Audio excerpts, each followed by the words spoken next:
October shows up like a bookkeeper. Quiet shoes, balanced columns. New York respects that. It likes a season that clocks in on time. I got the call from a museum in the village, kind of place that smells like varnish and good intentions. A registrar with a voice like careful tape said their Halloween exhibit had developed activity. She meant the kind you can't put on the brochure. Doors opening, things rearranged, a ledger page that used to be there and now filed itself into mythology. I told her I was the wrong department. She said she knew that, and could I be the wrong department for an hour? I respected the form. The building wore 19th century bones and early 70s optimism, cast iron, high windows, a radiator orchestra doing warm-up scales. On the front glass, paper notices with the seasonal vocabulary: lantern walk, harvest hours, suggested donation stuck in a collage of polite requests. A bus sighed past, and the door chimed like it had learned manners from a piano. "Thank you for coming," the registrar said, ushering me in with guided tour posture. She had a cardigan the colour of old library cards, and a pencil behind her ear that looked unionised. "What's haunted?" I said. "Besides the budget." "The back door," she said. "It opens and closes when we don't invite it." And an inventory line went wandering. We took the long way through exhibits, a room of taxidermy that negotiated its dignity, a corner of tin toys with smiles baked on, a photograph of a parade that promised everyone, was shorter then. October had laid a filter over everything, dimmer switches set to story time, cut-out bats that refused to be menacing, a bowl of candy on a docent's stool like an office joke with sugar. In the hallway to the loading area, floorboards told me their grievances. The back door waited at the end, painted a city compromise grey, top hinge catching a wedge of dusty light. I touched the knob. It was polite. Too polite. "You oil it recently?" "Maintenance did a round," she said. "Everything squeaked. Then it didn't. Now it decides." We looked at the hinge together. Graphite has a way of whispering when it should be silent. Tiny shimmer where the pin meets the knuckle. Someone had visited. Or slop. Care. "Who has the key?" "Everyone who says they don't," she said, then winced at her own courage. The loading area kept a congregation of useful objects: hand truck, folded tables, rope that knew its knots, cones stacked like a citrus display. A paper taped to the wall announced Lantern Walk Logistics in letters so faint you could deny reading them. The route map or pencil ghosts. "You do the walk every year?" 10 years, she said. "This time we have record attendance and more friends." The word did what words sometimes do, turned a little sideways. "Friends from the neighbourhood?" "Yes," she said, which in museum meant no, and in October meant we'll be polite about it. We checked the ledger, lived in a metal cabinet with a lock that trusted everyone. The book was thick, unthreatening, lined like a school subject that never graduates. Entries for pumpkin stubs, 3 columns, number, donor, purpose. Where there should have been a page, there was the soft rectangle absence leaves when it's torn with patience. Photocopies? She placed a folder down with hands that knew how to file guilt. Duplicates of the pages before and after. Clean, consistent, almost proud. The gap was discreet. "You report it?" "To the board," she said. "And to you." That felt like a spectrum. In the courtyard out back, the air rehearsed late October. Someone had left the umbrella frames folded like polite skeletons. A round table waited with 2 espresso cups drying into memory. Under a chair, a small orange rectangle with perforated edges. I bent and picked up the holiday. "Pumpkin ticket?" I said. "From the fundraiser," she said. "They get you a candle, and a paper bag with a face drawn by a child or a committee member.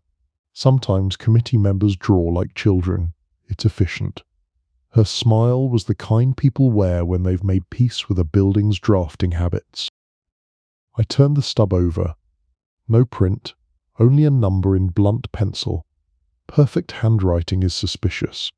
Perfect numbering is strategy. Who's on the lantern committee? She listed names in 2 groups, the ones with phones that answer and the ones with phones that take messages to a place with wood panelling. One name paused in the room like an echo, familiar from a summer case where a door performed on cue. The fixer with the neat wrist did everything seasonally, linen in July, corduroy in October. He and Courtesy had a working relationship. Back inside, I stood at the back door and opened it. The hinge did nothing. I closed it. It offered a small squeak, then changed its mind. You ever notice this door being a little too considerate during delivery? We have a lot of considerate deliveries, she said. We walked the perimeter. The alley behind the museum was honest about its work. Scuffed brick, a ladder that understood angles, a coil of extension cord that wanted to be a snake. Someone had chalked a discreet line by the curb where a truck would feel welcome. Permit for curb occupancy? I said. Parks and Transportation love us, she said, in the tone of a person who irons enthusiasm into their email. And the friends of the memorial dinner? She looked at the ground like it offered confidentiality. They are generous. They are also good at calendars. A kid from maintenance appeared with a toolbox that had opinions.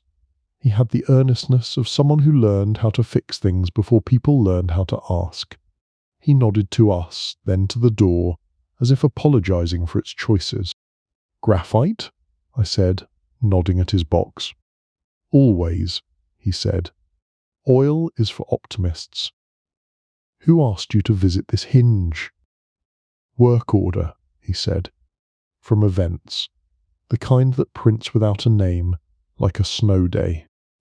He hesitated, then added, I didn't make it silent, I gave it options.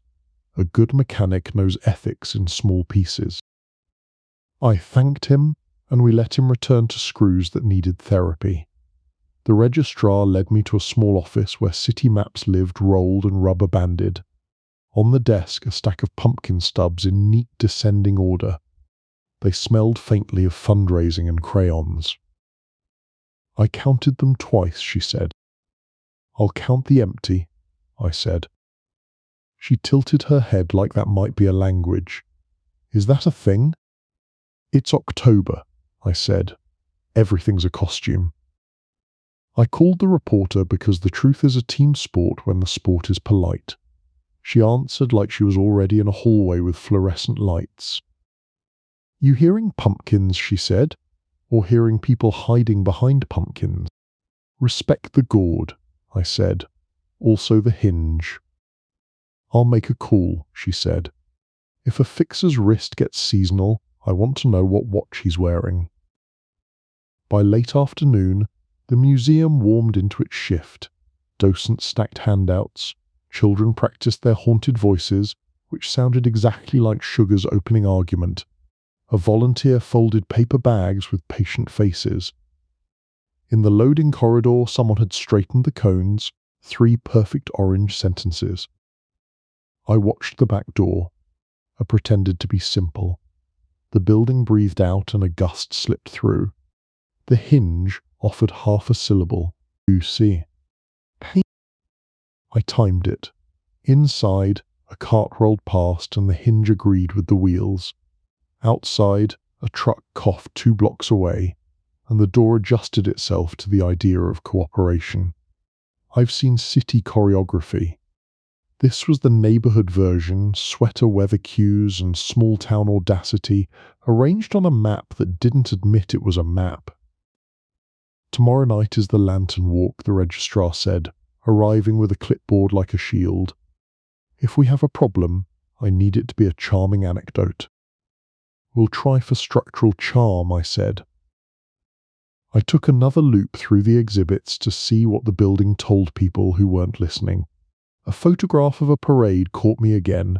Men in coats, women in hats, a street that had rehearsed Pride. In the reflection, the registrar stood with her pencil, making a list of lists. I like her odds. On my way out, I stopped at the front desk. A bowl of pumpkin ticket stubs waited like candy for accountants. I picked duff from the top and held it to the window light. The number had a pressure that said mechanical pencil and care.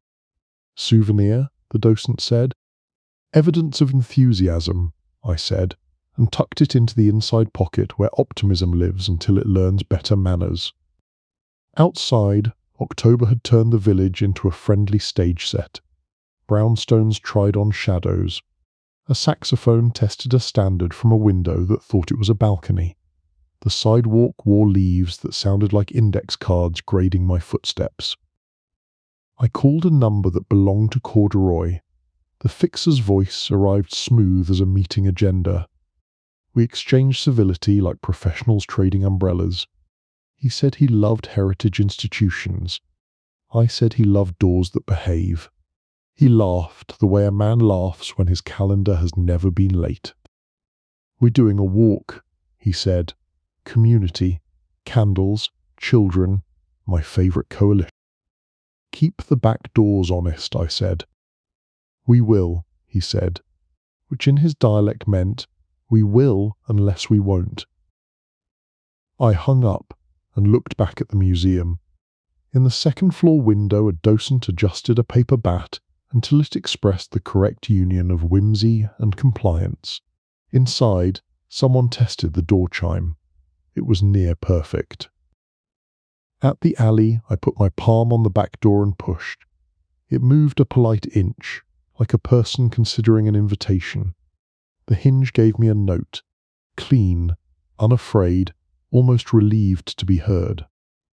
"Good," I said to a piece of hardware, which is a habit I don't discuss in mixed company. I let it close. The squeak answered back like a witness clearing its throat. On the walk home, I wrote the chapter in my head so Vibe Voice wouldn't have to improvise. Doors, pumpkins, ledgers, trucks, courtesies offered like costumes, fixers with neat wrists, children with lanterns doing real work none of them would understand until they were older and wished they didn't. At my desk, I pinned the pumpkin stub to the board under a heading I hadn't earned yet, October Appointments. The number looked pleased with itself. I made a note on an index card, when in doubt, schedule the ghost. Under it, smaller, restore squeak. Outside, the city turned its page, radiators took a bow, steam rehearsed. Somewhere, a hinge gave its honest little song, and the night, recognizing a colleague, held the beat. The morning wore a sweater and a schedule. New York pretended not to love both. I started at a deli that understands detectives, and October, coffee like an apology, egg on a roll like forgiveness. The counter guy slid me a napkin with the day's wisdom, kids and candles, what could go wrong? He meant it affectionately. I took my breakfast to a bench where the museum's side street could try out its choreography. Delivery trucks practiced being incidental, cones did their geometry homework. A clipboard crossed the pavement in a pair of courteous hands and checked off items that existed mostly because checkboxes do. The lantern walk route, according to the whisper version taped inside the loading corridor, would set off from the front steps and trace a figure 8 of good intentions around the village. Stops at historic stoops, a reading at a church that keeps its candle rack in fighting trim, a pause at the museum courtyard for cocoa the colour of nostalgia. Routes like that are also supply lines if you tilt your head. You can move a lot of good in the dark corners of the civic bright. You can move other things too if your paperwork wears a costume. At 10 sharp, Corduroy arrived. Same man as Summer, new fabric.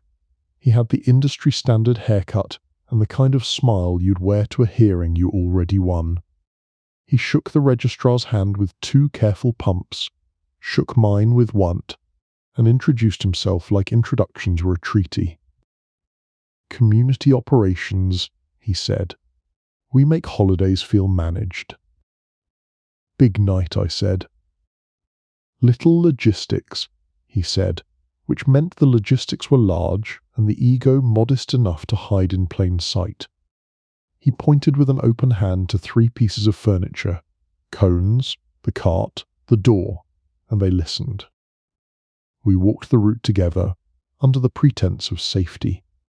He called them touch points, I called them corners. He had a note about every block, which stoop was kind to little feet, which church had an usher who ran a tight aisle, where the sidewalk lipped down to the street in a way that tripped people who believed in metaphors. At the first corner, a volunteer captor in a parka pulled from summer storage briefed 2 teenagers who wore the high-visibility vest of reluctant civic beauty. "Stay with the group," she said. "Keep the lanterns out, not up." She checked her watch like it was a colleague who'd been late before. Corduroy nodded with approval that contained a small ownership stake. "It's good to see the neighborhood organizing." "It organizes when you give it a clipboard," I said. We stopped by a brownstone with a plaque that didn't want to brag. Corduroy tapped the plaque's edge with just enough knuckle to make it sound like a door. "Here we slow 10 seconds, then the readers take the next block, then we pivot to Coco." He smiled. "No one complains about Coco." "Even auditors like Coco," I said. We crossed Washington Square as the arch played Sky for a rehearsal. Street players tuned a standard. A dog in a sweater looked like a theory of community that had paid its dues. On the far side, a box truck idled where no standing uses all caps. A man in a knit cap rolled out a rack of community paper bags with cut-out faces, a bale of hay that had learned to pose, a wheeled heater that argued gently with the breeze. "You got a permit for curb occupancy?" I said. Corduroy's smile went professional, the way a wrestler puts on the robe for the walkout. "We have a framework," he said. "We align with the task force." "That sounds like a yes you're proud of," I said. "It's a yes I can produce," he said. We watched the bag lanterns transfer from truck to cart. Each bag had a number in pencil and a slot for a candle, like a chore that wanted to be a wish. The teenager in the vest carried them like eggs and rolled his eyes like a union grievance. I walked behind the cart to see if the universe would reveal a pattern when no one was staring at it directly.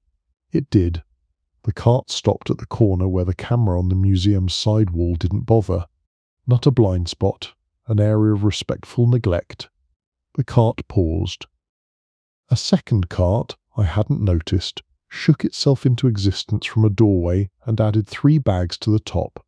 Numbers fit too neatly. They clicked like a safe when you hit the right combination. Corduroy leaned to me as if we were at the ballet. "Crowd control," he said. "We stage where there's room." "Room for what?"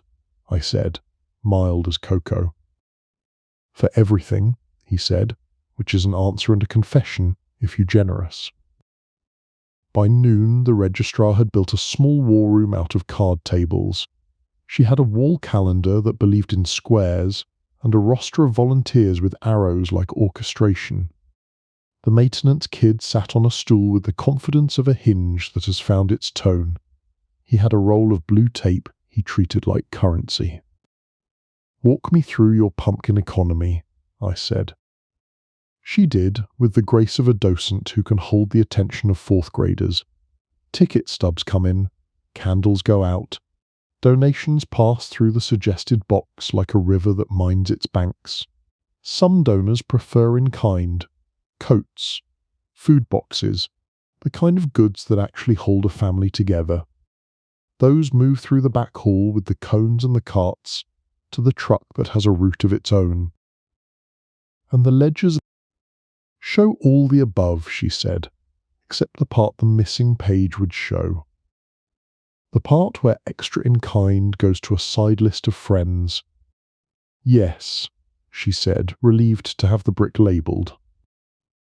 Any of your friends also attend a memorial dinner on Wyckoff Street? I said, as if asking about spice preferences. She took off her glasses, which is how museum people swear. We serve the neighbourhood, she said, which was both true and the thesis defence. I checked the stubs again. The cereals had the kind of confidence fraud wears when it's settled in. Perfect increments, no humidity warp. It wasn't theft. Theft leaves teeth marks. This was choreography. At 2, the reporter joined us, carrying the polite menace of a notebook. What's the headline if I'm feeling seasonal, she said. Lantern Walk Lights. Path to Sensible Reform, I said. Boring, she said. Exactly, I said. We walked her through the route. She loved the cones like a poet loves commas. Corduroy arrived on cue, shook her hand, and performed the liturgy of community for a fresh congregation. She gave him the face she reserves for people who think quotes are complimentary. He didn't mind. At the alley, the back door had an audience. A father in a trench coat that had survived a decade explained to his kid the history of hinges in America. The kid held a paper bat like an argument and asked why doors squeak. The father said, so we remember they work. I made a note to vote for him if he ever ran for anything. I opened the door. The hinge answered in an honest falsetto. The kid smiled like he'd heard a ghost that did good taxes. Tonight, I said to the registrar, let it squeak early and often. Won't that scare the donors, she said. Not as much as silence, I said. We posted the maintenance kit at a folding table by the back door with instructions no one else would think. Sacred. Operate the hinge like a conscience. Open for deliveries with a sound you can write down. Close with a sound that says, we noticed. He took the assignment like a knighthood and sharpened his pencil. At dusk, the lanterns assembled. Children developed a light they thought they invented. Parents calibrated their voices to public festive. The air put on the smell of hot chocolate and damp wool, which is the city's favourite aftershave. A violin tuned its courage near the steps. Corduroy moved 3 cones a foot to the left, a gesture that looked like nothing and meant 2 trucks could hold hands. I watched the blind spot corner watch us back. The second cart made its entrance on cue and transferred 3 bags that my heart believed were coats in paper costumes. The reporter lifted an eyebrow. Are we seeing a crime? She said softly. We're seeing logistics, I said, and a system that likes itself. What do you want out of it? A way to keep the charity honest and the choreography less nimble. Boring, she said again. I'm trying to write my life as a lullaby, I said. The walk began. Lantern light moved down the block like a very polite river. The first reader, a woman with a voice trained on public radio and optimism, recited a paragraph about a 19th century ghost who minded crosswalks. The kids loved it because they could see themselves in a spectre with rules. We fell in at the back with the cart, which is where revelations go to feel safe. The registrar kept count. Corduroy kept pace. The maintenance kid, drafted for field work, kept the Hinges song in his pocket and a roll of tape like a talisman. At the corner by the church, the walk paused to let a bus empty a small orchestra. A man with a clipboard used the moment to loan a lantern bag to a volunteer from down the block. The volunteer wore a grin and a jacket that had met October before. The bag returned lighter by implication. You seeing it, the reporter said. I'm seeing the city at its best, I said, and let the edge in the sentence serve as the rest of the paragraph. Back at the museum courtyard, Coco performed peace. Marshmallows attempted diplomacy. The second cart retired to the alley mouth as if it had earned a break. I stepped into the alley and leaned against the brick like a man who keeps company with mortar. The back door cracked obediently. The hinge announced the fact to any notebook that could hold it. A small sedan nosed to the chalk mark on the curb, the trunk lifted to reveal cardboard that wanted to be felt. Coats, men's, women's, small packed with the care of people who know winter by its first name. A volunteer from the friends list moved 2 boxes to a waiting hand truck. The boxes did not enter the museum. They pivoted to the church's side door. The path was short, the intent was fine. The ledger would never tell it a bedtime story. Corduroy joined me, hands in pockets, looking like a citizen of both worlds. "It's cleaner their way," he said, not apologizing. "No crowding, no counting errors. Direct to who needs it." "And no record," I said. He nodded. "Records make people nervous." "Records make theft nervous," I said. He let the silence hold court for a beat. "You're not going to ruin the night," he said. It wasn't a question. "No," I said. "I'm going to make next year boring." He smiled like a man who respects a brand. "I can work with that," he said. We watched the last of the lanterns file past like a census of warmth. The registrar did a final count with the relief of a tightrope walker feeling floorboards. The kids traded ghost stories that learned about zoning on the way out. The violin found its home key, and the knight signed for the delivery. After, in the small office with the maps, we reviewed what we had learned. The registrar drew a rectangle around the alley corner on the route map. I wrote camera in the margin and log under it. The maintenance kid asked if he could keep the hinge at its current setting. "It's honest," he said. "Let it sing," I said. The reporter closed her notebook with a sound like a cash drawer returning home. "Write me a reform I can sell without adjectives," she said. "Public curb log for temporary occupancy," I said. "Independent counters for in-kind during events. Designated transfer point under camera with a clipboard that wears a name." "Bored," she said, but wrote it down. On my way out, I checked the bowl of stubs. One lay off to the side, stuck under the edge of the registration clipboard like a shy guest. The number skipped an expected neighbour. I pocketed it next to its cousin from yesterday. Pairs like to talk where keys can't hear them. Outside, the village exhaled a candle. The walk had gone where it should. The coats went where they should have gone in the first place, just without grown-up supervision from paper. Somewhere on Wyckoff Street, a hall put away tables for tomorrow's memorial dinner. October shook out its sleeves and checked the time. At the corner, the fixer took off his cufflinks in the reflection of a darkened storefront. He caught me catching him and raised a hand. It was a friendly salute and a promise to schedule me later. I let the night carry me home on its library-quiet sidewalk. Keys behaved. Doors remembered their parts. In my apartment, I pinned the second stub under the first, then drew a pencil line between them I could erase if I turned out to be wrong. On an index card I wrote, "Lantern Walk equals map." Under it, "Blind Corner sings." Under that, "Next year, make the song the point." The radiator coughed, apologized, and settled. A hinge somewhere in the hall squeaked like it knew its lines. October, satisfied with rehearsal, called places. The city woke up with a pencil behind its ear. October does that, turns everyone into a clerk with feelings.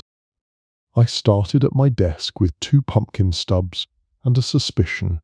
Numbers that behave too well are either saints or conspirators. I pinned them an inch apart and let them stare each other down. The inch told a story the numbers didn't. The registrar called at 9 with a voice that had slept beside a ledger. "We reconciled cash," she said. "We cannot reconcile virtue." "That's a line you can keep," I said. "I'm going to talk to a form. City Hall doesn't believe in ghosts, but believes in drafts. I found the permitting office and its fluorescent doctrine.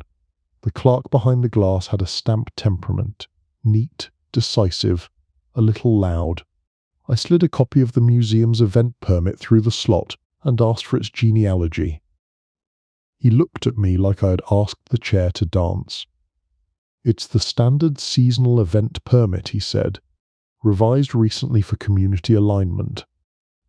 He tapped the revision date with a finger that had met ink more than soap. "Recently," I said. "As in last week?" "As in aligned with the fall," he said, "which is not a date, it's a sweat." I asked for the previous version, the one that made people sweat for a signature. He produced it like a magician produces a duplicate card, not surprised, not thrilled to share the trick.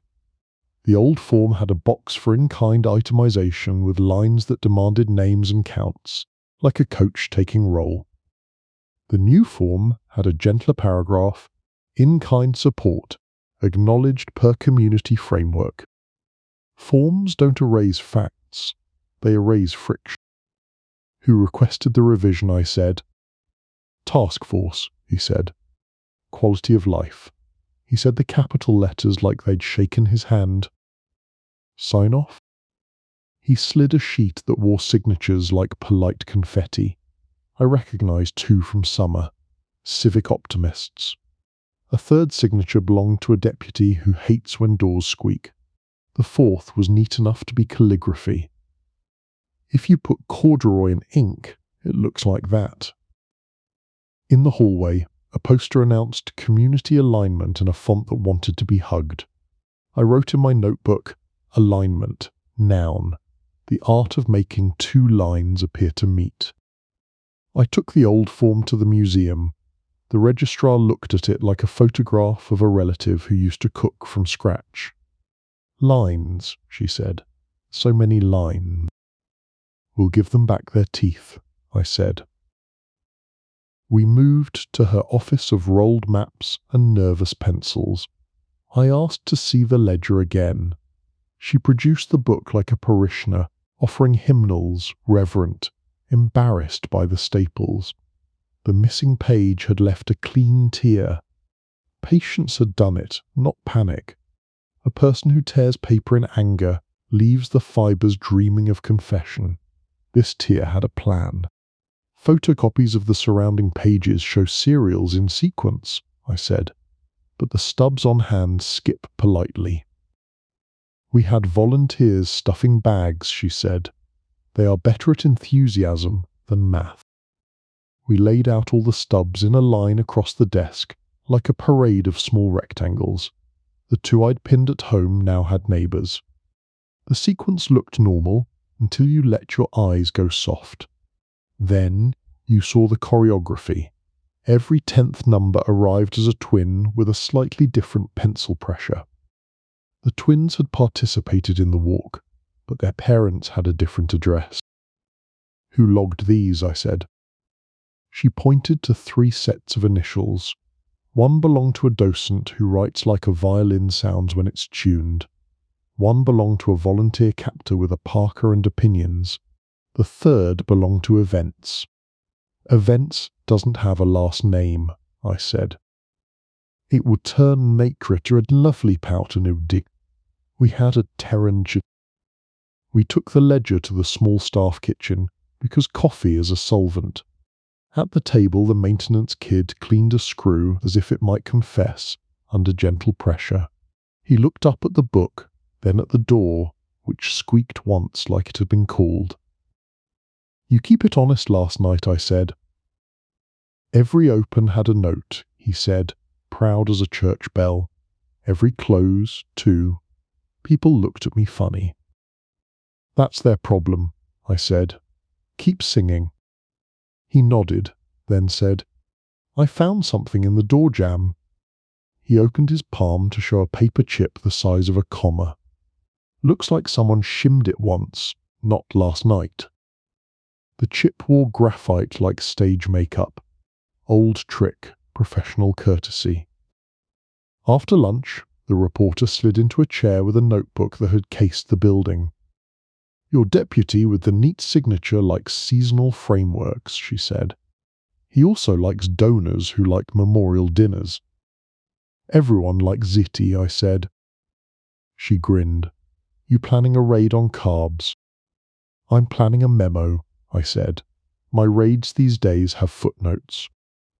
We drafted a list that would make a hearing applaud itself, restore itemized lines for in-kind, require named counters, publish a curb log visible to the internet and to grandmothers, designate camera-observed transfer points, accept that hinges that squeak on purpose are not a nuisance but a hymn. "Boring enough to pass," she said. "Sleepy enough to work," I said. At 3, Corduroy returned with a smile that had attended 2 meetings and won both. He admired the line of stubs like a curator admires frames. "Looks orderly," he said. "Orderly can be a costume," I said. He nodded at the ledger gap, the way nods at a distant cousin at a wedding.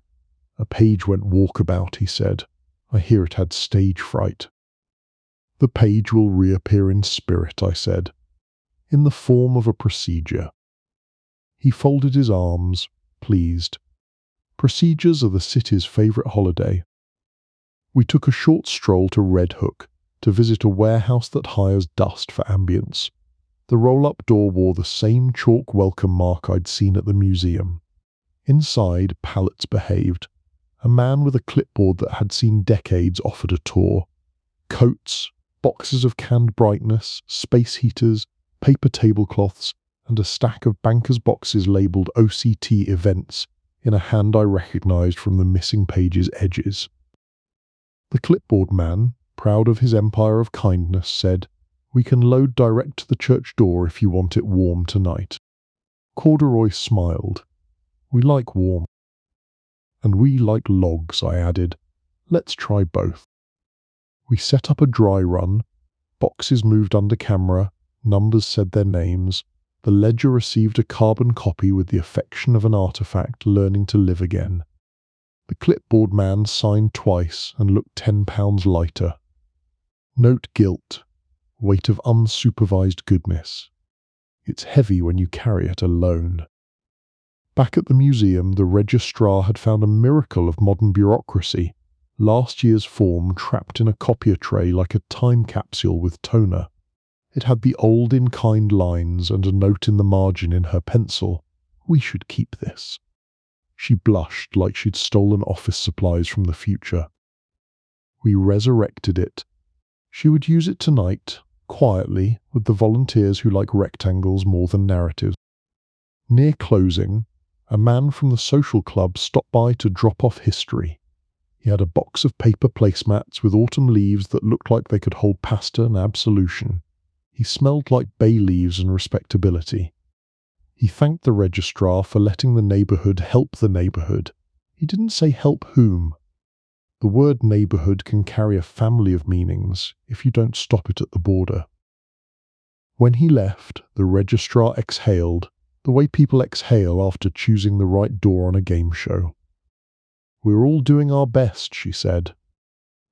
"Your best just got an audit," I said, gently. Dusk pressed its face to the glass. The alley put on its working jacket. The maintenance kid tuned the hinge with a twist only he could see. Home, EVDG. I stayed late in the office, reconstructing the missing page from shadows, stubs, transfer slips, the warehouse dry run sheet. A volunteer's notebook with hearts around the word cocoa. On an index card I drew 3 boxes and an arrow between them: museum, camera, corner church. Under it I wrote, "Record the arrow." The reporter called from a payphone that thought it was romantic. "Your deputy is selling alignment to the press at 10 tomorrow," she said. "You want to align a counter melody?" "I want to hum," I said, and hand him a tune he can sing without choking. We agreed on talking points so boring they might survive daylight, public curb logs by season, in-kind counters by name, camera coverage for transfer points, posted door hours with the honesty of squeak. Before I left, I checked the bowl of leftover stubs. One had curled at the corner like a cat. I flipped it over. The number had pressure different from its neighbours. I pressed it against the desk and a faint twin appeared, a transfer from a page that wasn't there. Paper remembers. I tucked it into the envelope with its cousins and wrote on the outside, teeth. The street outside cooled to a civic whisper. Leaves took notes against the curb. Somewhere far off, a church door closed with a soft thud that sounded like a ledger agreeing to grow up. The back door gave Vud clean syllable, punctuation for the day. On my way home I passed a shop window where someone had arranged a display of brass hinges like jewellery. In the glass I saw my reflection and the cities, both wearing October. We looked competent enough. At the desk I wrote 2 memos, one to the museum board that began, "This is not a scandal, this is a system asking for a better pencil," and one to myself, "Stop trying to unmask benevolence, teach it to keep receipts." The radiator turned declarative, then merciful. I set the pumpkin envelope on the stack labelled App Mitements. October checked its watch and smiled. The morning arrived with coffee that believed in second chances. October, halfway through its contract, started tightening its tie. Wyckoff Street keeps its dignity under wood panelling. It's the kind of block where a man can be anonymous and known at the same time. A hall there rents itself to weddings, wakes, and the negotiations between. Tonight it would host a memorial dinner that had learned to be both solemn and sociable. I walked the block at 9 to see what it said when no one asked it question. Delivery vans rehearsed nonchalance. A pair of men adjusted a ladder with the choreography of people who completed each other's sentences and alibi. Another man with a clipboard that had done more seasons than the weather set cones where the curb wanted them. They were polite like surgeons. Inside the hall, chairs stood at parade rest. The stage wore a curtain the colour of respectable eggplant. The kitchen smelled like oregano had joined a union. A tin marked Duo R sat on a side table next to a bell and a roll of tickets with no purpose anyone would declare. Tradition looks like that when it's warming up. A 4th man, scheduler, arrived late by design. He had the smile of a host and the calendar of a harbour master. I'd seen him at weddings. I'd seen him at hearings. He shook hands like he was collecting signatures. "Big night?" I said, as if checking the weather. "Quiet night," he said, "which mean important. We keep it respectful. We keep the street clear. We keep our friends fed." "Friends everywhere this week," I said. "It's a friendly month," he said. We stood near the open back door of the hall that looked onto an alley that ran like an idea between 2 brick sentences. At the far end, a church side door and a schoolyard gate gave the alley a choice of afterlives.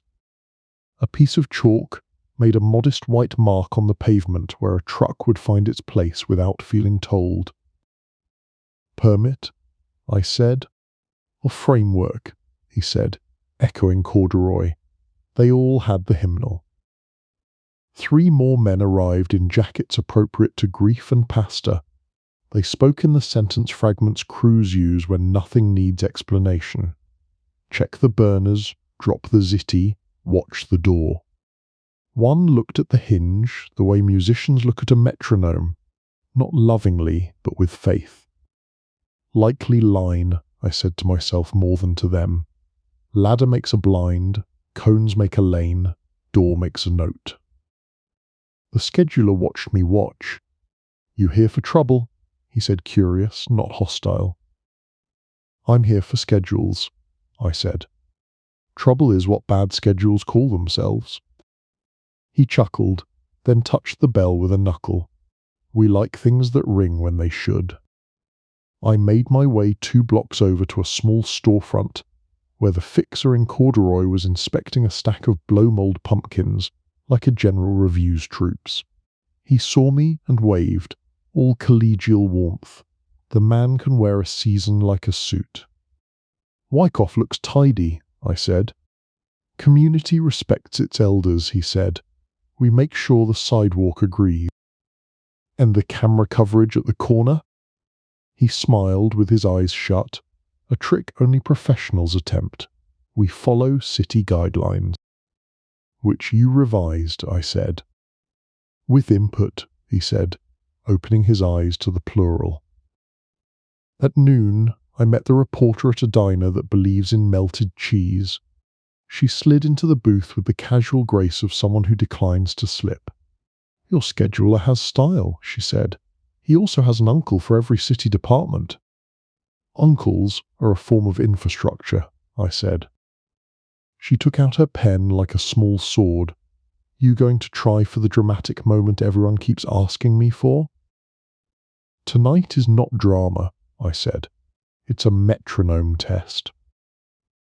We set up a simple plan, because simple plans don't demand adrenaline. She'd watch the street from a church stoot, with a view of the chalk mark. I'd be at the hall's back door, listening for the hinge to call out any improvisation. The registrar would run her resurrected in kind form with a pair of named counters. The maintenance kid would deputize his squeak. Before dusk, I stopped by the museum to bless the paperwork. The registrar had already lined up columns that looked like soldiers facing a parade. I added a note to the top, she said, modestly proud. It read, If it moves, we count it. If it doesn't move, we ask why. It's poetry, I said. Don't get used to it.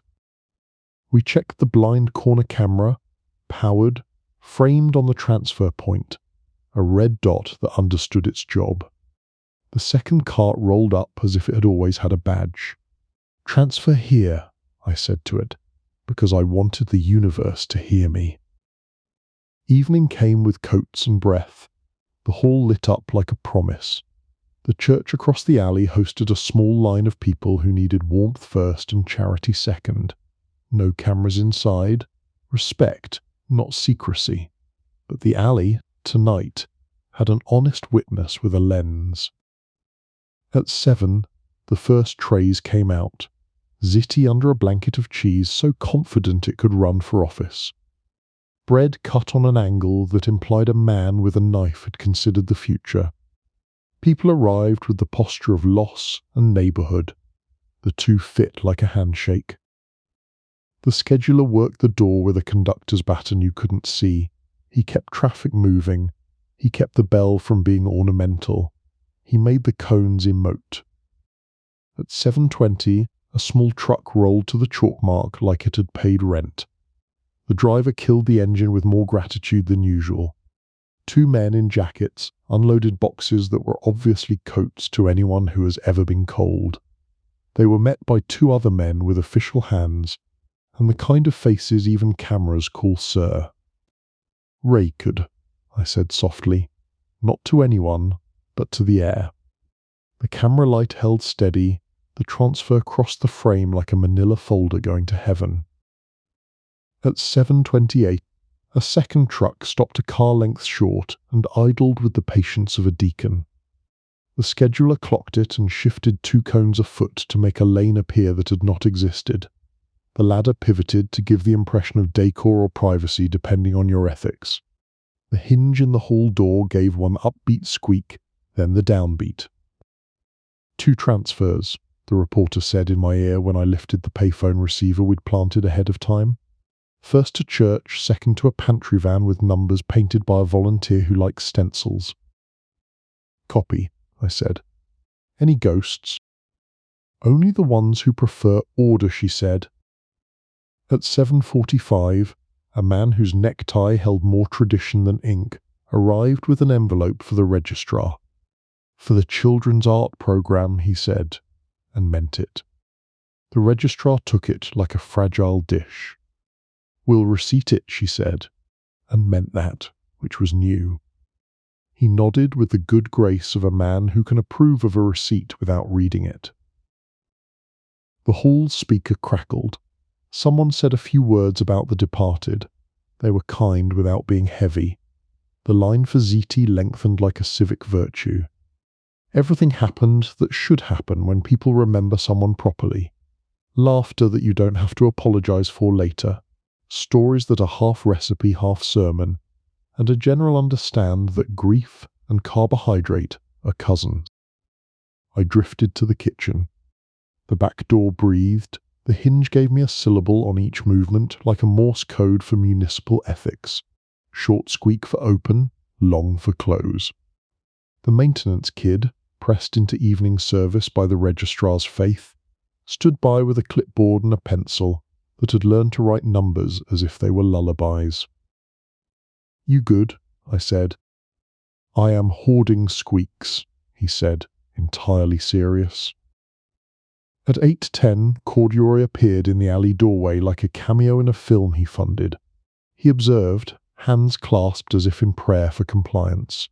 The camera caught him standing where light and shadow signed a truce.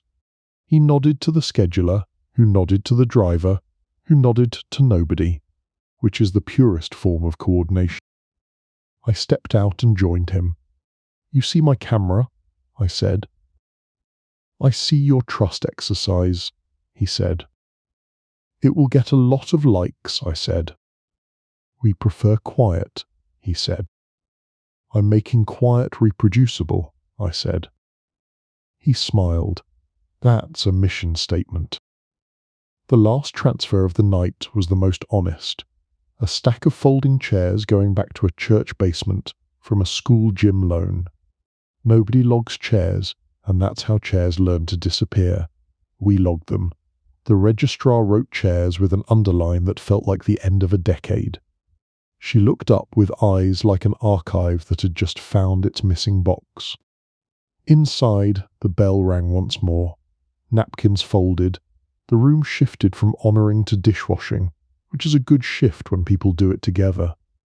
The scheduler leaned against the doorframe, untied his tie 1 inch, and breathed like a man who had finished a piece of music. "Next year," he said to me, "we won't need your camera." "Next year," I said, "you'll ask for it." He laughed softly, like a hinge that's chosen a quiet life. On the walk back, the reporter matched me step for step with the contentment of a story that writes itself if you format it right. "Your angle," she said. "A city learns to love receipts," I said. "Too gentle," she said. "Gentle is the point," I said. At home, I opened the drawer labelled October and filed 2 things. A photo from the camera showing the chalk mark being honoured like a tradition, and the Knights in Kind sheet with 3 signatures that looked like a chorus. I wrote a note for tomorrow's chapter. Quality of fright, press, podium, pastries untouched. The building settled. Somewhere a neighbour tested a squeak and decided to keep it. Outside, Wyckoff Street put away its ladder, its cones, and whatever else it uses to practice civics after hours. The Knight, satisfied, stamped, approved, in a font only it can read. Some mornings the city feels like a receipt that printed itself. This weight had line items. I started in Red Hook, where warehouses keep their promises under dust. The roll-up door at the decor supplier creaked upward like a curtain with stage fright. Inside, pumpkins that were plastic but earnest, bales of hay with the theatre of farms, and a forklift sleeping like a responsible dragon. A foreman with a pencil tucked behind his ear and a coffee ring on his clipboard gave me the tour. He had a way of talking that suggested he respected physics and invoices in equal measure. "You running warm tonight?" I asked. 2 heaters, 3 if the church crowd gets chatty, he said. "We stage on the chalk, we don't block hydrants, we wave at the camera now because your memo said hi." "My memo likes manners," I said. He showed me the paperwork stack that ran the holiday. Purchase orders for faux cobwebs and real cocoa, delivery slips for folding tables that had stories about schools and bake sales, rental agreements for generators that make the night honest. Every line had a number. Every number had a partner. Partnerships are where temptation lives, and where it goes to bed early if you're lucky.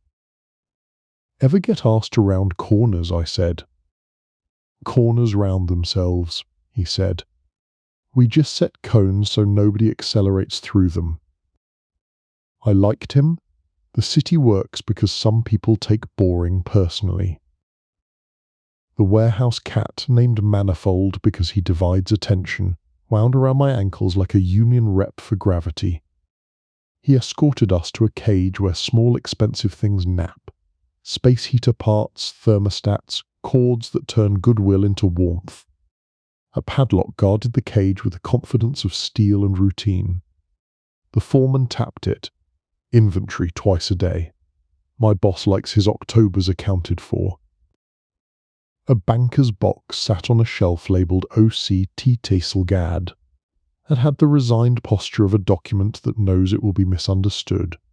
Inside, 2 clipboards, a roll of blue tape, a Sharpie that had done 3 administrations, and an index card that read, Rain Plan Inside Route.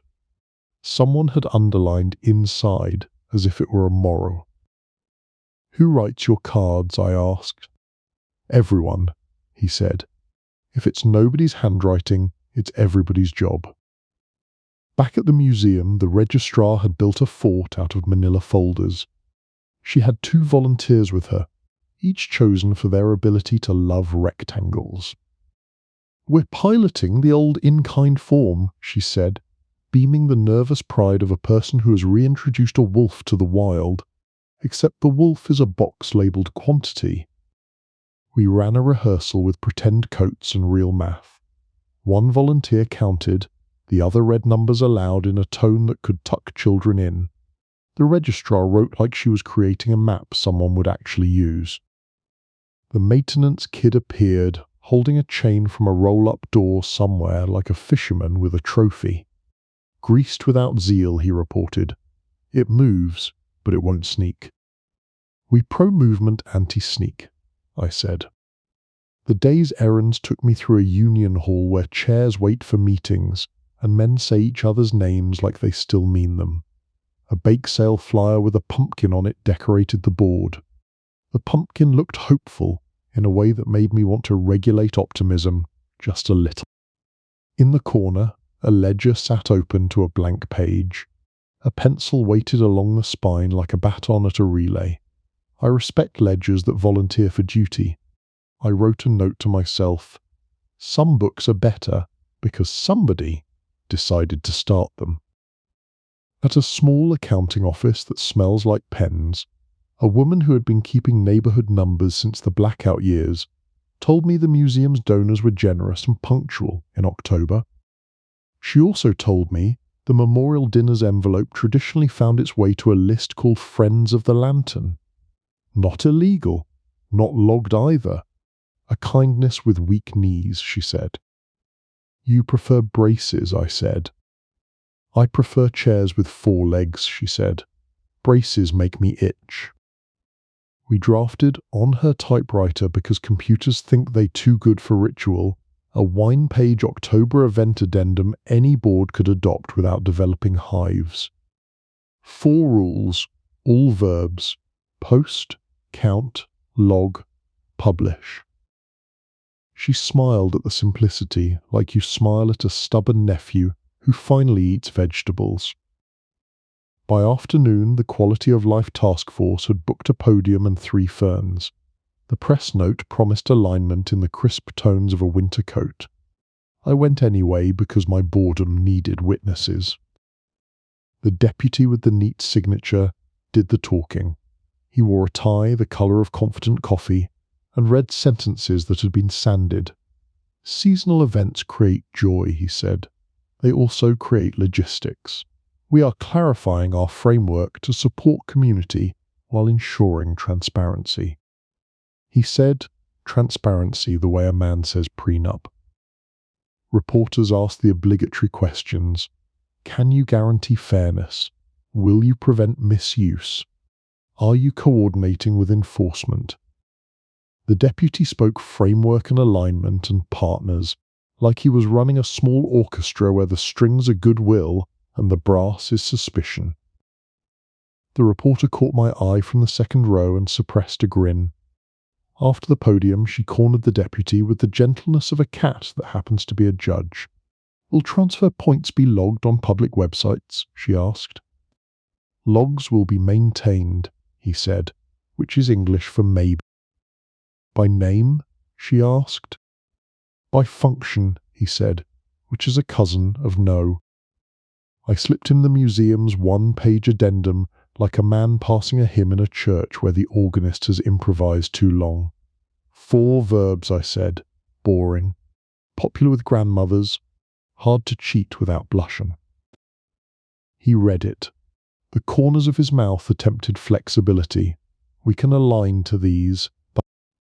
Good, I said. Alignment should mean drawing the lines where people can see them. On my way out, I found Corduroy taking a soft victory lap around the ferns. He admired the room like a contractor admires a straight wall.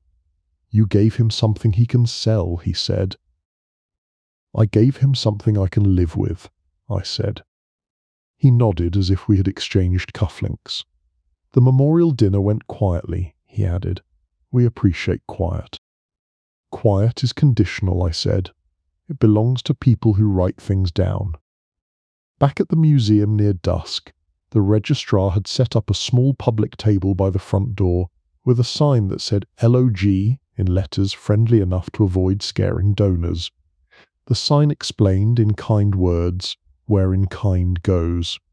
People love knowing that their goodness is not being graded on a curve. An elderly woman in a hat that defeated rain drifted over and read the sign. About time, she said. I like my decency with paperwork.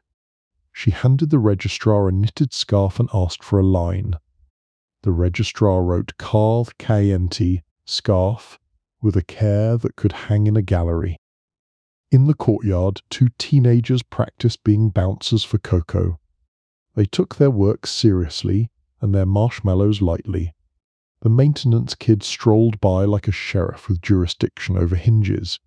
He paused, listened to the back door, and nodded, Raven and Fonkatory. The door nodded back. We walked the alley to the chalk. The camera watched us with a red dot's infinite patience. A pantry van pulled up and a deacon performed a polite miracle. 2 boxes of canned peaches, 3 of green beans, a bag of rice with a tear that someone taped like a bedtime story.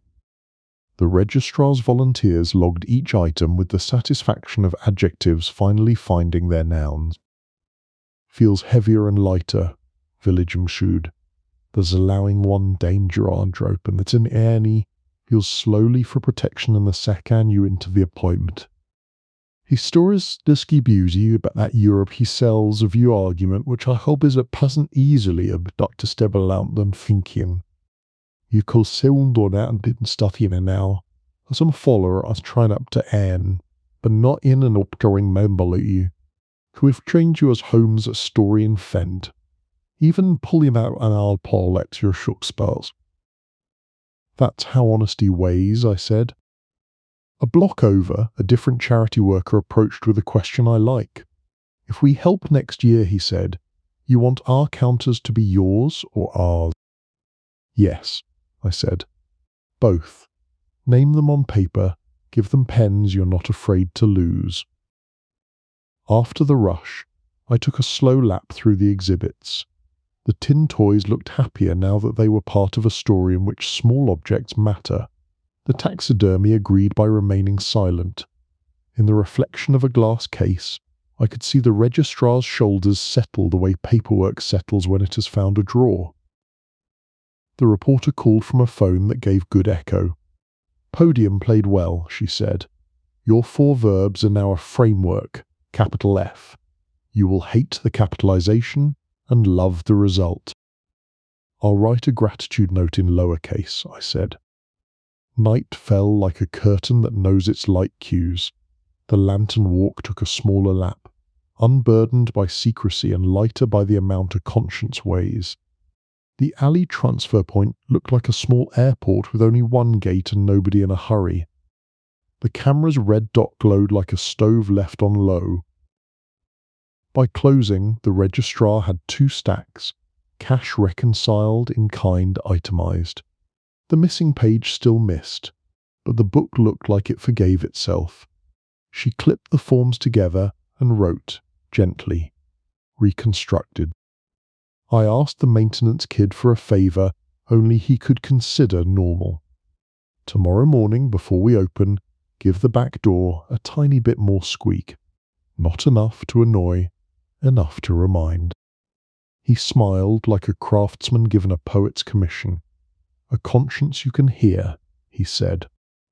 On my way home, I passed the Red Hook warehouse again. The foreman stood in the door with manifold around his ankles. He raised his coffee and a toast to the evening. See you at inventory, he called. Wouldn't miss it, I said, and meant it, because sometimes the only defense the city has is people who show up to count. At the desk, I filed the day under the pumpkin economy. I clipped the addendum to the memo and wrote a cover line stupid enough to work. In October, receipts are blankets.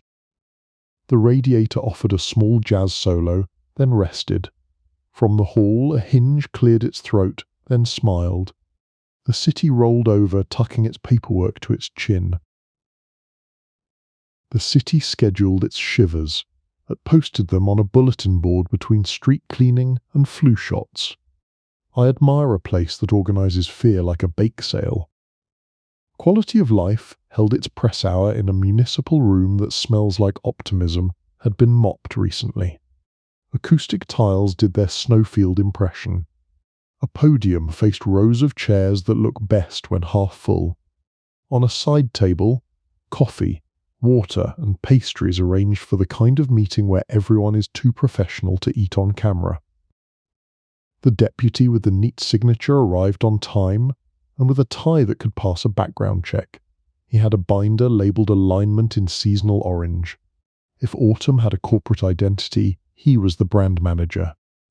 Thank you for coming, he said, which is what government says when it isn't sure you will. In recent days, we've partnered with cultural institutions and community groups to deliver safe, transparent, seasonal programming. He liked the word seasonal. It lets a town forgive itself for liking rituals. He hit the 4 verbs we'd handed him: post, count, log, publish, like a drummer enjoying a simple kit. He promised a citywide transfer point designation for any event that moves in kind. He made logs sound like quilts. He called squeaky doors audible compliance cues with a smile designed to survive quotes. The reporter raised a hand wearing a ring that has written more sentences than some newspapers. Will curb occupancy logs be available online by event and address? She said. And will they include timestamps? Yes, the deputy said, and we all heard the small civic miracle in the word by noon next day. Another reporter asked about enforcement. The deputy nodded toward a sergeant with the jawline of a policy memo. We will observe, we will remind, we will correct. He looked at me without looking, the way a lighthouse sees everyone. Corduroy lingered near the wall plants, nodding along like a parishioner who has already tithed. He caught me watching and gave a small shrug that said he knew how to do paperwork in both directions. He'd accepted the cost of the new quiet. After, in the hallway where posters teach recycling to people who already believe, the reporter cornered me with an eyebrow. Did we just make a safety net out of clerks? She said. We made a stage where good behaviour can be seen, I said. Actors adjust. We celebrated with bad coffee and a lemon donut that died for our sins. Neither of us ate it. It's important to keep certain props untouched. I took a walk through the village to listen for feedback.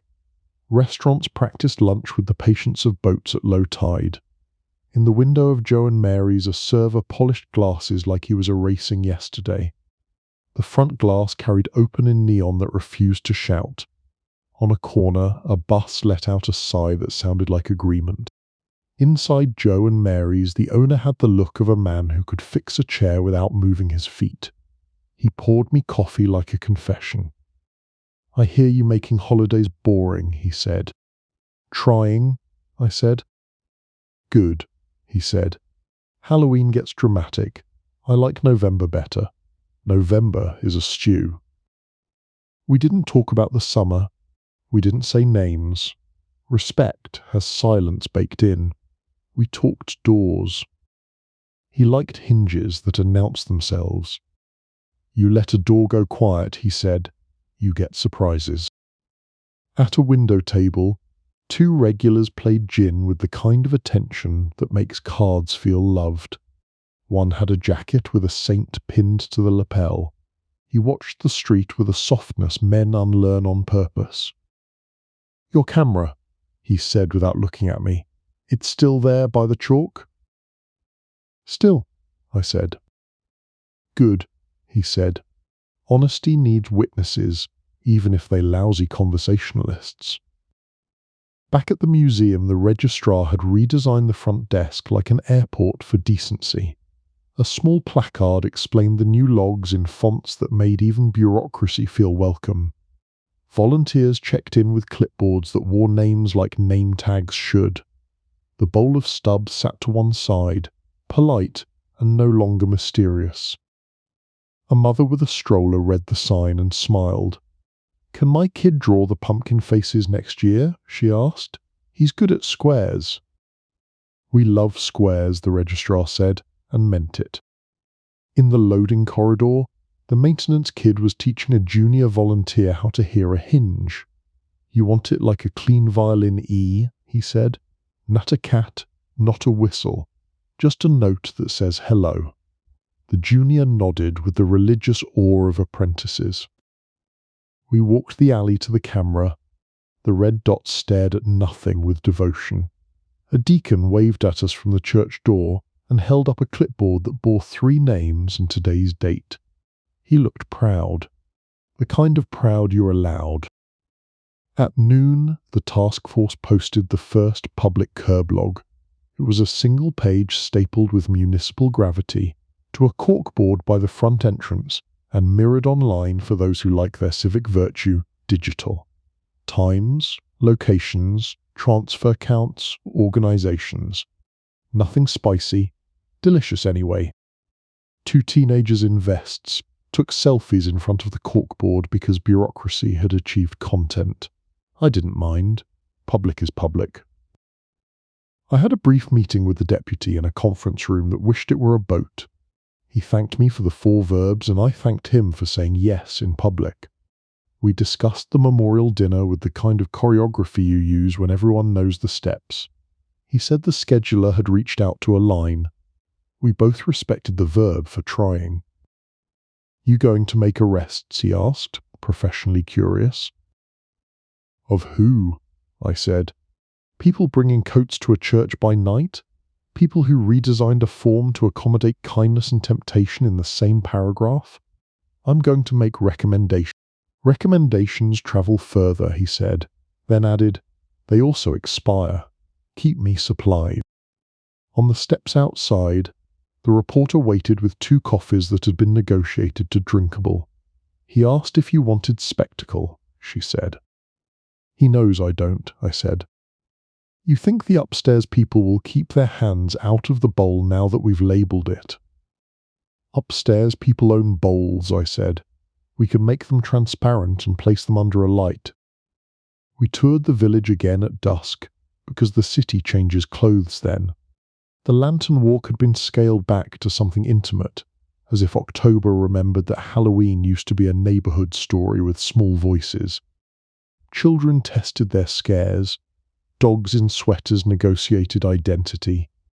The registrar's counters moved like punctuation, present enough to keep the sentences honest, quiet enough to keep them readable. The blind corner camera observed a transfer of 2 boxes that looked like books. The deacon signed.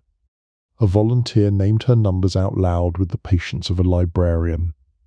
The alley kept its secrets to the extent that the secret now is there aren't any. Back inside, the museum's quality of fright posters did their best to make safety charming. One showed a ghost holding a candle correctly. Another depicted a pumpkin beside a door with a check mark. None had text you could read from the street. The graphics did the work. We checked the ledger. The reconstructed page still wasn't the original, but the narrative had grown teeth of its own. Counters initialed, items listed, notes in the margin when reality insisted on being specific. A line read, "Chairs," returned cheerfully. I circled cheerfully out of sentimentality, and then crossed out my circle out of discipline. The maintenance kid brought me a small trophy, a hinge knuckle from a door that had been replaced in the basement. "For your board," he said. "To remind you that quiet is earned." I pinned it to cork next to the pumpkin stubs. The office developed an exhibit quality. Objects from a case where nothing terrible happened because people counted. On my way out, I met Corduroy at the front steps talking to a donor who loved adjectives. He turned to me with the smile of a man editing on his feet. "We're adding your transfer point cameras to our other events," he said. "Tree lighting, food drives, the picnic." "I expect to be bored at all," I said. "You will be," he said, and it sounded like a promise and oddly like a favour. Night came on like a competent stagehand. The city glowed in windows rather than spotlights. A saxophone tried a standard, decided against it, and landed on something cosy.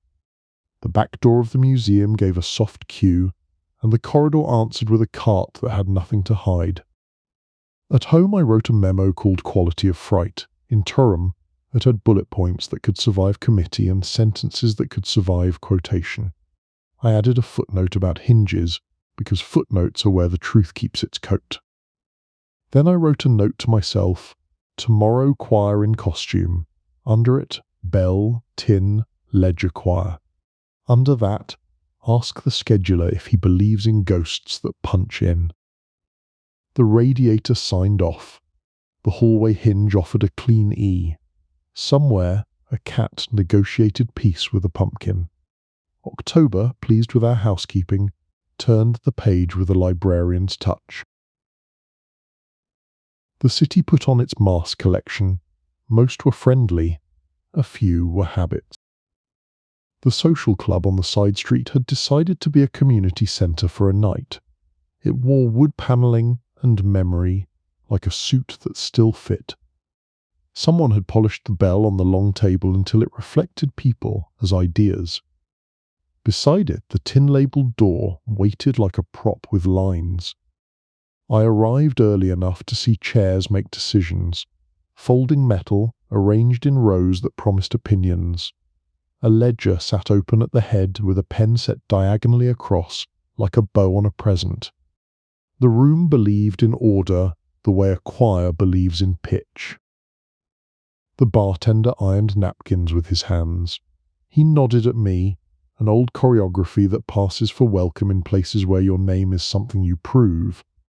He placed a single shot glass on the bar and filled it with water. "Discipline," he said. "Practice," I said. Members drifted in wearing the uniforms of adulthood, sport coats that had retired from weddings, shirts that had argued with ties and reached a truce. They shook hands. They spoke softly. They sat like men who remember their fathers telling them to sit properly. A small brass bell rang once, not to command, but to align. The scheduler stood, the president sat, the sergeant-at-arms considered his arms. The agenda had 3 items: the memorial dinner, thanks offered, napkins praised, the Halloween coordination appreciation extended to the museum and the church, and October housekeeping. No 4th item, which is the important chance. "Housekeeping," the scheduler said, and everyone in the room understood this as the part of the meeting where people who know where doors are talk about doors. We appreciate the clarity this year. The cameras helped. The logs helped. The city's framework helped. He said framework like a man who never uses slang. A member with a voice like a piano bench spoke air. It was cleaner, he said. Nobody asked for leftovers, and nobody kept leftovers. We like that. Another member, younger by 5 years and a haircut, added, nobody tripped over the cones. He was proud of this. Pride can be practical. They went around the room with the kind of detail that makes prosecutors yawn and cities hum. Which truck fit the alley easiest? Which church door stuck in damp weather? Which boxes lift best with 2 hands and a left knee? They talked about kindness like a logistics problem, and logistics like a moral. The bell rang between speakers, a metronome for memory. Each ring reminded the door to squeak in my mind. The tin beside it stayed closed. It used to hold cash, I was told by a man who has held it closed. Now it held keys. Everyone liked that future. During new business, a member with a saint on his lapel suggested a coat drive in January when charity forgets to go to work. The president smiled like a man who had been waiting for someone to volunteer common sense. We will align our January, he said, and the room was briefly a church of practicality. I scribbled notes that looked like music, bell, door, ledger, keys, and realized I was drawing the old choir practice in pencil. Different song, same choir. The new lyrics were posted, post, count, log, publish. The melody was kindness with a steady beat. The bartender set a plate of ziti at the far end after the bell officially adjourned. Men ate standing, grateful to have something to do with their hands. Someone told a story about a youth baseball game 30 years ago that ended in a tie and a lesson. Everyone nodded like the moral still drew breath. I drifted to the back stairwell where the museum ledger used to go on evening field trips. A fresh sign hung there, staff only, during events. Under it a hook with a keyring the size of an idea, labelled tags neat, metal shining from use, not misuse. Someone had put governance on a nail, and it looked good on the wall. The scheduler found me admiring the hook. Souvenir? He said.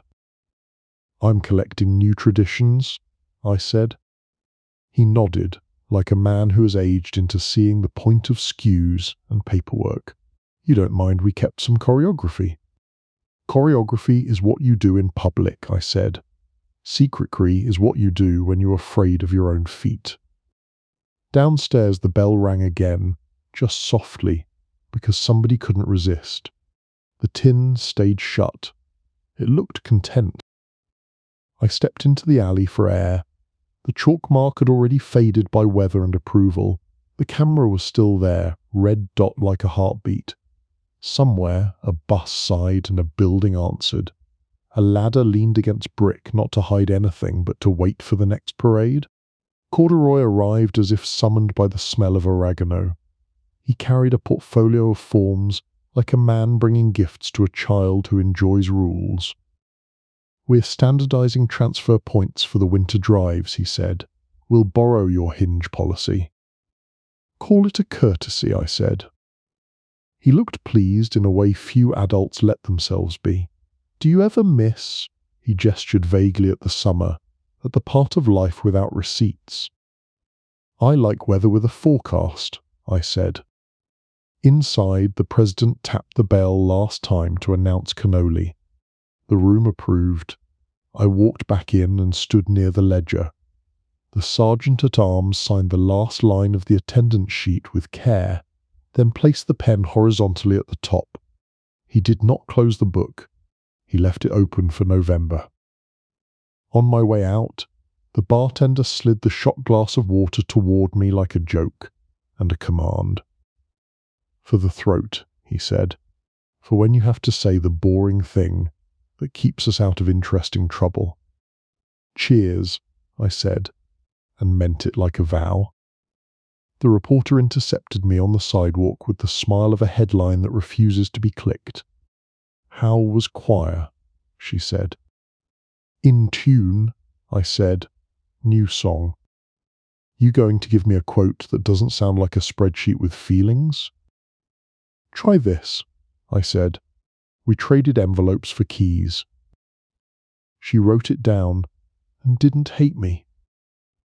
I took the long route home, through streets that soft-pedal history after dark. A brownstone stoop hosted 3 pumpkins that had quit their day job. A radio in a window tried to remember a standard and landed on something good anyway. The museum's front glass reflected a city that looked like it might pass an audit. On my board, under the hinge knuckle and the 2 pumpkin stubs and a printout of the first curb log, I pinned a small brass key I'd been given by the scheduler, for symbolism. It didn't open anything. It didn't have to. I wrote on an index card, "Choir in costume, bell, tin, key." Under it, "January coat drive with names." Under that, "Teach doors to sing in winter." The radiator breathed, the hallway hinge made a courteous E, and the night moved a chair an inch so the morning would have something to notice. Some cases end with a door closing. This wanted a page to show up and explain itself. Paper is shy when it's important. I began the day with the ledger open and the gap breathing. The registrar had placed sticky flags like life preservers along the margins. Keikokoa, chairs, coats, other. Other is where the city stores personality. We spread the artifacts across her desk. Curb logs printed from the new website. The in-kind sheets with initials that looked like signatures, learning to relax. And my envelope of pumpkin stubs that thought they were a chorus. The reconstructed page we'd drafted had numbers that added the way decent people do, without style, with certainty. "What do you want the missing page to say?" the registrar asks. "I want it to apologize," I said. "Barring that, I want it to be unnecessary." She smiled into her pencil. "We can engineer unnecessary." The reporter arrived with coffee that performed optimism. She leaned over our paper city like a weatherwoman for ethics. "We can publish the log numbers in the local," she said. "People like seeing their neighborhood do homework." "Add the transfer times," I said. "It makes honesty look like a routine." We took the reconstructed page to the deputy who had adopted our verbs. His office had framed photos of ribbon cuttings that looked almost shy. He read our page like a man searching for adjectives and finding arithmetic instead. "This will live," he said. "Make a note where the original went." "Where did it go?" the reporter asked, playing fair. The deputy steepled his neat fingers. "Some pages don't survive contact with convenience," he said. "We give the next page teeth." "Teeth is my folder," I said, tapping my coat. He pretended not to notice how proud I was of stationery. In the hallway, Corduroy waited with a schedule that already knew what month it was. "We're building the winter calendar," he said. "Transfer points, volunteer counters, camera additions." I put the church alley on the list with a star. "Star mean camera or cookies," I said. "Both," he said. We visited the Red Hook warehouse for a final pass. The foreman showed me a new log sheet adapted from the museums, with a line I like above all others: "Who carried the box?" Sometimes that's the only detail that keeps an object from turning theoretical. Manifold the cat inspected our penmanship and approved by not leaving. "Anything missing?" I asked. "Only the room we used to give improvisation," the foreman said. He didn't sound sad. He sounded like a man who had learned to love a label maker. Back at the museum, the maintenance kid greeted me with a sound check. He opened and closed the back door in 4 tempos until the hinge delivered a clean quarter note. "It's a metronome," he said. "People move differently when they hear time." We stood in the corridor and listened to the afternoon play itself, a cart's soft wheels, a distant school bell, 2 volunteers discussing whether knitted ought to be in all caps. They voted yes, and the faint, reasonable squeak of a door that had nothing to hide. Tonight, the registrar said, we hold a board review. You're welcome to sit in, but I warn you, it's thrilling. I like thrilling that dresses itself as minutes, I said.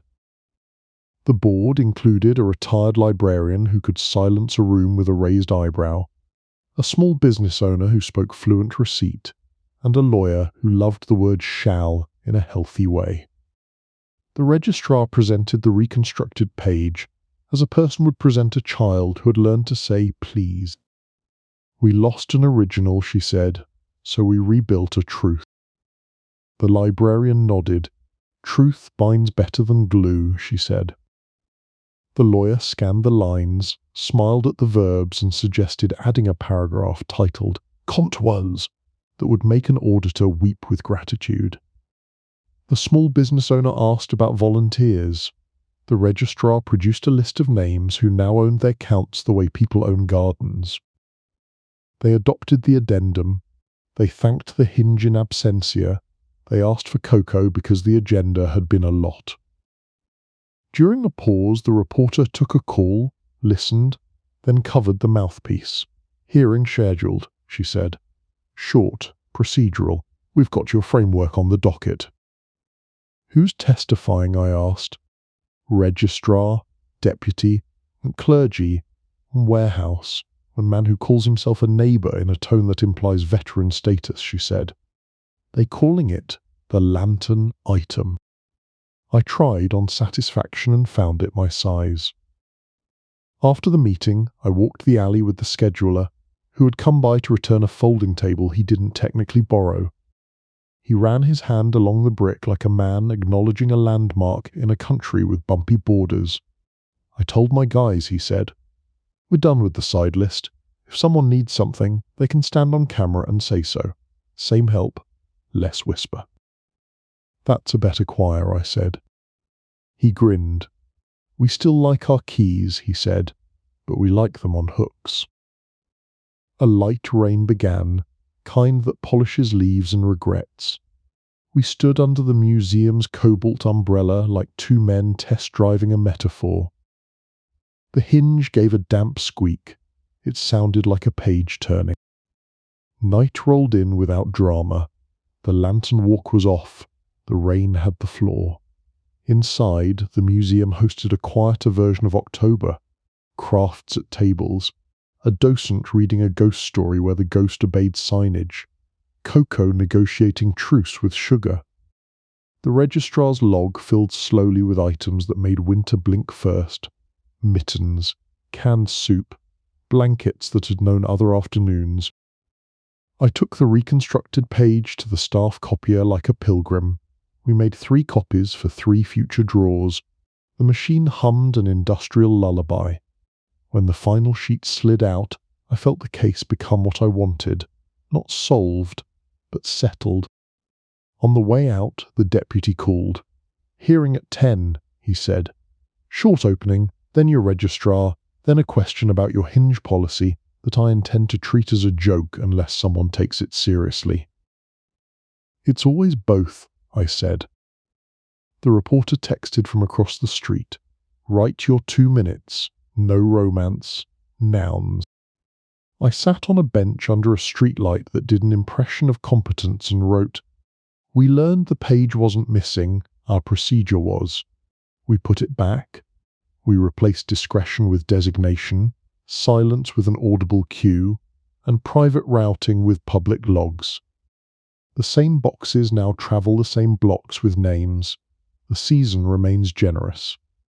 It has gained receipts. I read it aloud once. The street approved by not interrupting. At home, I placed the reconstructed page in my folder labelled Teeth, which by now had become a book that could defend itself. I pinned a fresh index card under it. Tomorrow, the lantern's honest light. Under that, hearings are churches if you bring hymns. The radiator murmured. The hallway hinge gave an even E. the rain continued its reform of the dust. October, in no hurry, sharpened its pencil. Hearings are churches if you bring hymns and leave the thunder at home. Room 2% more, its dignity in wood and microphones. Nameplates weighted like blanks in a crossword. A pitcher of water rehearsed condensation. The dais had that municipal gravity that makes even bad ideas behave for a few minutes. The deputy opened with our 4 verbs like a man counting to reassure a child. Post, count, log, publish. He credited partners with the steadiness of someone who knows applause isn't the point.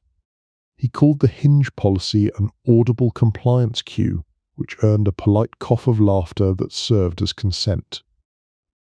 The registrar went next. She brought the ledger like a family album, and the reconstructed page like a child who'd learned please.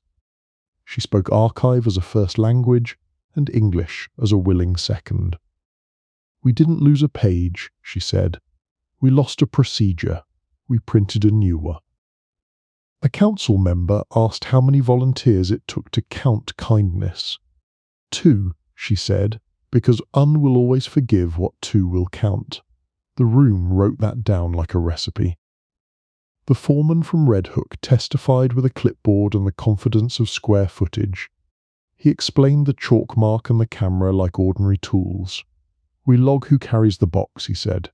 People stand straighter when their names have a line. A deacon from the church, coat still faintly scented with basement radiators, said the quiet part out loud. We had the generosity, we needed the habit. Now we have both. A man who calls himself a neighbour took the microphone and performed sincerity without notes. He'd known winters with thinner blankets. He'd known events with thicker envelopes. He liked this better. We're not saints, he said. We're just making it easy to do the right thing in front of witnesses. The reporter sat 3 rows back, pen poised like a baton. She gave me a look that meant my 2 minutes were about to audition. They called me. I kept to nouns like she ordered. We replaced a blind corner with a camera. We moved transfer points onto logs. We named counters. We tuned a door to say hello. The same boxes now travel the same blocks with names and timestamps. The season keeps its generosity and loses its whisper. Someone asked about enforcement. I said logs create their own gravity. When the record exists, people orbit accordingly. The deputy nodded as if he'd planned to say that later. A council member tried for drama. Was anyone, he paused, looking for a word that wouldn't spoil Coco, taking advantage. The city always has more hands than pockets, I said. We gave the hands a job. They liked that. They voted to adopt the transfer point standard for all seasonal in-kind events, which is bureaucrat for the stuff that keeps people warm. They asked the deputy to publish curb logs by noon next day through New Year's. He said yes, in the voice of a man who knew the website would need a nap. Outside the room, the hallway did its post-hearing exhale. Corduroy shook hands with the deacon like they were exchanging weather. The registrar looked at her ledger like it had gotten into a good school. The foreman asked if the chalk mark should be repainted or re-blessed. We agreed either worked if someone signed a paper. The reporter tucked her notebook away. I have a headline that punishes no one, she said. Hit me, I said. Lantern Walk shines on process, coats, Coco and counts a line. Put Coco first and you'll sell out, I said. We walked to the museum because that's where the story started, pretending to be haunted. On the front glass, the new online curb log reflected the street like a quiet marquee. Inside, the docents had claimed publish as a personal hobby. A small sign explained, "You can read where your kindness went." It had arrows like a map of good behaviour. In the loading corridor, the maintenance kid had taped up a printed copy of the hinge policy, as if it were a concert flyer. He'd drawn a little note symbol next to squeak. It was impossible not to be fond of him. "You hear the hearing?" I asked. "I heard the copy machine," he said. It sounded like applause. We checked the alley camera. Red dot, steady as habit. The chalk mark had been refreshed. The line looked like confidence. A pantry van pulled in and performed the exchange like a handshake. The registrar's counters spoke numbers with the rhythm of prayer, the kind that expects the world to meet it halfway. A woman I recognized from the memorial dinner approached with 2 scarves and the posture of someone who had rehearsed an apology she wouldn't need. "I like that you count now," she said. "Counting keeps us honest about why we did this in the first place." "Why did you?" I asked. "Because winter has a mouth," she said, "and we have spoons." By late afternoon, the city had absorbed the hearing like a vitamin. The deputy's office posted a template: where to put a camera, where to sign, where to put the bell if you use Europe. It featured a cartoon hinge that looked suspiciously like the one hanging on my board. Corduroy called to try out a new tone he was learning. "Thank you," he said, "for making it so the good we were trying to do doesn't have to borrow a hallway." "Return your hallways by midnight," I said. He laughed. "We will." At dusk, the museum hosted a small thank you counter's tea, paper cups, a plate of cookies decorative enough to survive. The registrar gave out pencils with tiny gold stamps that read, "Count me." The maintenance kid got what that read, "Tune me," because he'd earned custom. The reporter slipped me a proof of tomorrow's page. The headline had Coco in the front seat. The pull quote was the deacon's line about habit. The photo showed the alley chalk and the red dot, with a caption that managed to be tender to both. "Any upstairs grumbling?" I asked. "Only the usual," she said. "They don't like nouns. They'll get over it." I walked home the long way, past the church where a volunteer taped the day's log to a bulletin board with the care of a museum registrar, past a bodega where the cat judged everyone equally, past a stoop where 3 pumpkins told jokes only children understand. The city tasted like cinnamon and municipal tape. At my desk, I took last look at the reconstructed page, and the hinge knuckle and the pumpkin stubs, and the key that didn't open anything, but looked like it might. I wrote, "We didn't catch a villain. We taught a neighborhood to keep score in public." Then I pulled a fresh index card for the last chapter and wrote its note, "November takes the stage, measured win." Under it, what changed? Doors, forms, routes, moods. Under that, leave a little light on. The radiator agreed. The hallway hinge sang its E. The night, satisfied with our paperwork, dimmed itself to a level suitable for sleep. November is October, with the volume turned down and the lights arranged for faces instead of shadows. The city exhaled sugar and put on its sensible shoes. Somewhere a child negotiated a final trade, 2 caramels for 1 peanut butter cup, and civilization advanced by a fraction. The museum's front glass wore last night's fingerprints like a satisfied report. The alley chalk, refreshed after the hearing, had faded just enough to prove it had been used. I started the morning the way we'd taught ourselves, with nouns: door, ledger, log, camera. Names on a page that didn't apologize for existing. The registrar had added a new sign at the front, 2 days transfers. It listed 3 scheduled arrivals like a bus timetable for decency. "Quiet night?" I asked. "Quiet month," she said, then considered, because librarians do not abuse adjectives, if we're lucky. The maintenance kid tuned the hinge to its winter voice, a clean E, a hair lower for cold mornings. He had started logging temperatures alongside door notes, like a musician who discovered weather. "Metal shrinks," he said. "Ethics shouldn't." We walked the alley in a small parade of habit. Me, the registrar, the maintenance kid, 2 volunteers who had acquired the posture of counters, the deacon with his clipboard, and one of the teenagers who now wore a knit cap that said STAFF, as if it had always belonged to him. The camera's red dot kept its metronome faith. At 10, the first transfer arrived, a pantry van with boxes stamped right like a sentence. The registrar's counters named the numbers out loud. The deacon signed. The volunteer in the knit cap asked the driver to wait for the door note, then opened it himself, smiled at the E and said, "Thank you, sir," to a hinge. Nobody found it strange. That's how you know a policy has landed. The second transfer brought coats. A woman I'd seen at the memorial dinner carried a box that tried to be heavier than she was. She set it on the chalk, caught her breath, and said, "I like the camera there. Makes me feel like I did it properly." We logged her name, and it looked good in ink. Around noon, Corduroy showed up without entourage. He had a paper cup and a quiet. "I told my people we're done improvising," he said. "We like a plan. We like the logs. We even like the squeak." "You'll miss the whisper," I said.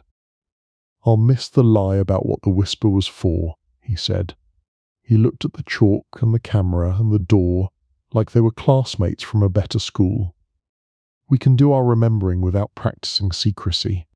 Remembering is the point," I said. He nodded, then did something he hadn't done all autumn. He asked how I was sleeping. I told him the truth, better, which is not a guarantee, just a report.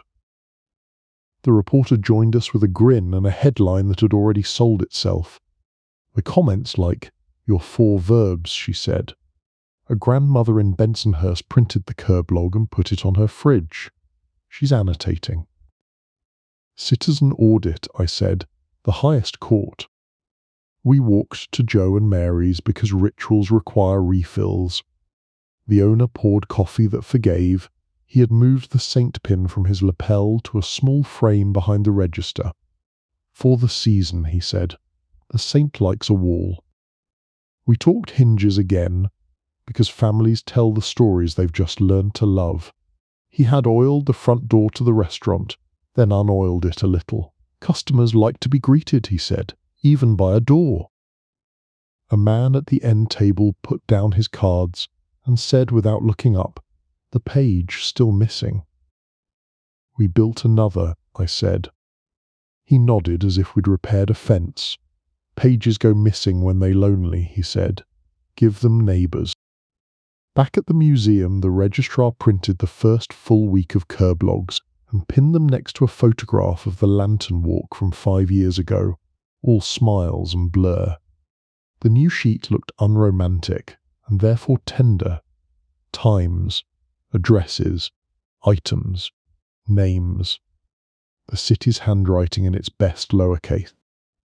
She had also written a short letter to the board in the plainest language the tax code allows. We did not expose a scandal, we replaced a habit. The same generosity now travels with witnesses. Winter will still arrive, we will still answer. I sat on the bench in the corridor and let the door sing to me. The hinge told the same story every time. Open, close, open, close. It's not a complicated story, which is why it works. In the afternoon, the Quality of Life Task Force posted the winter map, dots where transfer points would live through New Year's, each dot a place where someone could stand and say, "Here," with a box in their hands, and not feel like they were doing something sideways. The deputy had swapped audible compliance cue for door that says hello. I sent him a thank you he'll pretend not to keep. The foreman from Red Hook called to say Manifold had taken to sitting on the log sheets like a supervisor. "He picks the warmest paper," the foreman said, which is a cat's way of voting. He'd added WHO carried the box to all his forms and stopped losing track of people who lifted more than they were asked. Toward dusk, the scheduler came by with 2 folding chairs and a note. He set the chairs where they belonged without being told, He handed me the note. It was a list of winter drives with transfer times. "We're posting these on the church door," he said, "and on the internet for the kids." Then, almost shy, "You want to borrow the bell for the staff party?" "We've got a hinge," I said, "but we'll ring once for fun." He laughed, then looked down the alley like a man inspecting a stage before the curtain. "You know," he said, "we spent a long time telling ourselves we needed the quiet. Turns out we needed the counting." "Counting is quiet," I said. "It just leaves a trace." Night arrived with less ceremony than last week, and more relief. The church bulletin board got its daily paper taped straight. The camera's red dot watched like a sleepy lighthouse. The museum lights went soft in the galleries where tin toys remembered being handled by careful hands. The docents said goodnight to the exhibit, like people who have learned to value boring miracles. We held a small staff thing after closing. Paper cups, sheet cake that apologized by being delicious. The registrar gave out 3 October Habits certificates with language that would have made an army blush. To the maintenance kid, for services to audible ethics. To the counters, for courage under numbers. To the door, for outstanding performance by a supporting hinge. The hinge did not attend. The maintenance kid accepted on its behalf, with gravity. The reporter stuck around without her notebook, which is the most respectful she gets. She asked me, privately, if this felt like a win. I told her what I believed. We didn't put anyone in bracelets. We put some habits in frames. The neighborhood can keep those. On my way out, I checked the board in my office last time. The pumpkin stubs, the hinge knuckle, the key that didn't open anything but kept making sense, the reconstructed page in the teeth folder, now slightly dog-eared from being read. I added a photograph the registrar had slipped into my pocket, the alley chalk, the camera's red dot, and 2 hands passing a box, both wearing mittens. No faces, no mystery, just the shape of help. I wrote a final memo for the file. We did not unmask a villain, we unmasked a convenience. We replaced it with a habit strong enough to be boring on purpose. The season remains generous, the record now shares the weight. Then, because the city deserves it, I wrote a note to November. Take the stage. We tuned the room. The radiator agreed, then retired for the evening. The hallway hinge sang its E with the confidence of a chorus that knows the song. Outside, the street put its chairs away and left a little light on for the ones who still needed to find their way.